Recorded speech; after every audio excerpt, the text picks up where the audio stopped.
Hi guys, magandang umaga. So ang video natin ngayon ay itong mga dalawang malalaking ibon na to. So nadaanan ko lang sila habang nagwo-walk exercise ako. And by the way, nandito pala ako dito sa Arizona.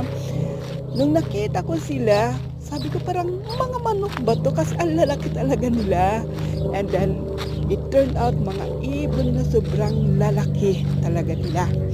So ito yung mga ibon na palipad-lipad lang sa paligid, tapos naghanap ng mga patay na mga maliliit na ibon o kaya yung mga maliliit na bunnies, tapos ito yung kinakain nila. Di ba? Ang ganda ng pwesto nila para lamang makapag hunting, seeing ng mga pwede nilang kainin. Ayan. So, bakasyon ngayon sa mga eskwelahan, summer vacation, school break. Kaya nakakapag-walk exercise ako sa umaga pagkagising. At ito nga yung isa sa mga nakikita ko sa paligid.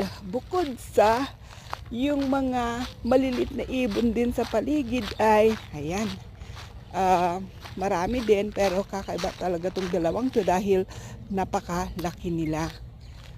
Tapos more than a minute, halos magto 2 minutes yung video ko sa kanila, pero ayan, hindi sila